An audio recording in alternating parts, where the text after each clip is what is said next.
On this episode, we'll be looking at the growth and conflict in the United States. By the end of the episode, you will be able to explain how the United States increased in size under President Thomas Jefferson, identify some effects of westward movement in the United States, and explain the causes and effects of the U.S. Civil War. Roaming around the world to teach you how to use a map. Making social studies interesting, I swear this is no trap. Gonna learn about population, lines and degrees. Once you're through with me, this will all be a breeze. We'll travel around the world to visit seas and land. Hopefully you'll learn something with the videos I have planned. After we're through with all of this, you'll better understand. We're ready to get started with one question at hand. Where in the world is MK Shenandoah? The year is 1803, and a man named Thomas Jefferson is President of the United States. In order to gain more land, Thomas Jefferson sent Meriwether Lewis and William Clark to explore land west of the Mississippi River. The journey Lewis and Clark took had them travel as far as the Pacific coast. Along the way, they created very detailed maps of the region they explored. They also met Native American groups. Lewis and Clark used their experiences and the knowledge they gained from the Native Americans to better understand the new land. In that same year, President Jefferson purchased land from the Mississippi River all the way out to the Rocky Mountains. This land was purchased from France for only $15 million and is known today as the Louisiana Purchase. The new land purchased was unknown to most people. Because of this, President Jefferson hired both Lewis and Clark to go on another exploration for him. They were hired specifically to explore this land and to report back. With the country growing, the meaning of democracy began to change. Originally, in the 13 states, only white men who owned property were allowed to vote. Each state eventually passed new laws allowing any white man 21 years or older to vote, regardless of whether they owned property or not. Sadly, African Americans and women were still not granted the right to vote. In 1828, voters had the opportunity to elect a new president. They voted for someone who had the interest of the poor farmers, the laborers, and the settlers who wanted the land of the Southeast Native Americans. They elected a man named Andrew Jackson. In the late 1830s, America was still continuing to grow. The American settlers who were in the Mexican territory of Texas rebelled against the forces of Mexico. The new leader of Mexico was Antonio López de Santa Anna, who led them into many battles, which they won, such as the Alamo. It wasn't until April 21st, 1836, that the Texan forces won against the forces of Mexico in what is known as the Battle of San Jacinto. Immediately following the end of the war, the new territory was named the Lone Star Republic of Texas. 9 years after that, Texas became a part of the United States. While all of this was occurring in the Southwest, in the Northeast, many immigrants, or people who moved from one country to another, were pouring into the cities.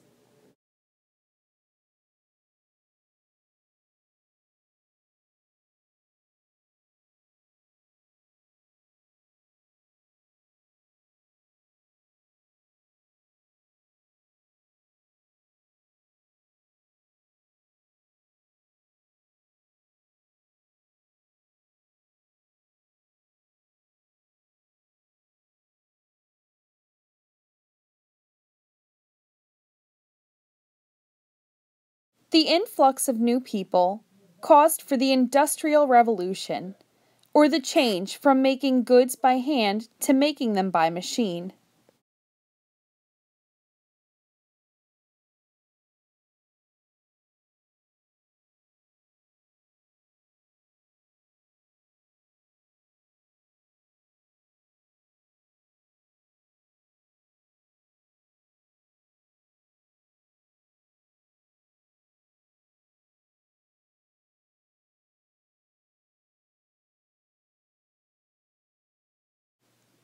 The cloth-making, or textile industry, was the first to change in the Industrial Revolution.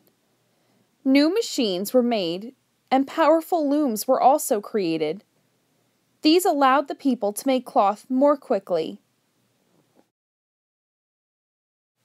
Other beneficial inventions that came about during the Industrial Revolution include the steam engine, which made travel easier and faster. This allowed for steamboats and steam locomotives to move people and goods. Well, it definitely sounds like things were going great for America. So that's the end, right? Sadly, no. We can't forget this lesson is about the growth of America, but also about the conflict. Until 1850, there was an even number of states, and exactly half of those states were considered slave states, while the other half were considered free states. In 1850, California was admitted to the Union as a free state. The southern states objected, but Congress passed the Fugitive Slave Act. This act stated that anyone who found an escaped enslaved African had to return them. Prior to this law, any enslaved person who made their way to a free state was considered free. The Fugitive Slave Act only increased the argument over slavery. In response to the law, many Northerners became abolitionists, or people who wanted to end slavery.